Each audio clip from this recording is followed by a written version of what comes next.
Isang mapagpalang araw po sa inyong lahat. Si Father Ronnie Banaria, CMF po, bumabati sa inyo from the pews. Malapit na pong dumating ang pagtatakip silim ng taon na nakaraan. At sa paglubog ng panahon para po sa ating lahat, ang paglalakbay ng kasaysayan at ng ating pananampalataya ay nag-uudyok sa atin na buksan ang ating mga puso at ang ating mga isipan upang pasalamatan ang lahat ng biyayang ipinagkaloob sa atin ng Diyos. Unang-una sa lahat po, ipinagpapasalamat natin ang ating naging kura paroko, si Father Julius Jose J. Coching, CMF, na siyang naging tunay na pastor at pastol ng ating parokya. At kanyang buong tapang niyang inarok ang pagbibigay buhay sa ating parokya.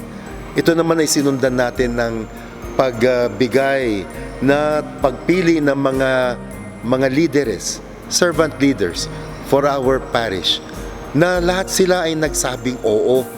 Umuo sila dahil sa kanilang tindi at init ng pagmamahal nila para sa parokya.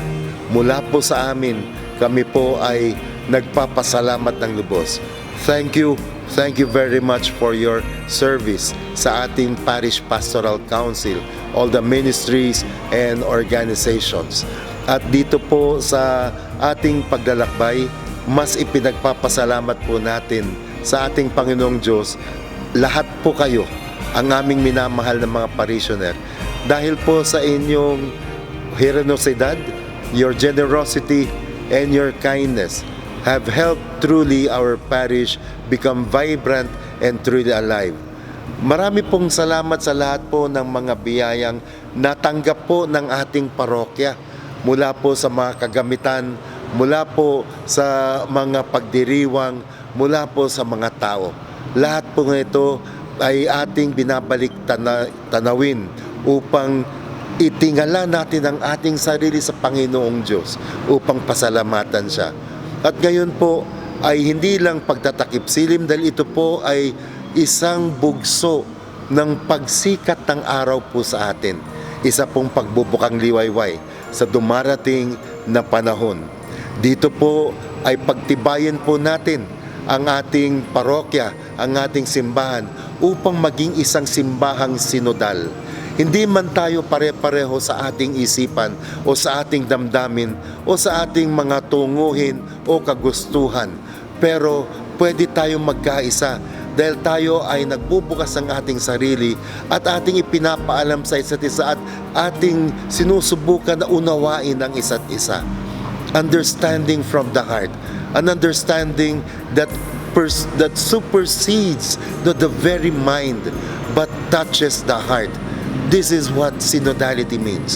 Dahil tayo ay nagiging audacious in our desire to truly form a church that is fully alive, that is truly united, to make a church that would truly be a gift to the Lord who has given us everything. We are truly rooted in Christ. Rooted in Christ. This is what we did itong nakaraang taon.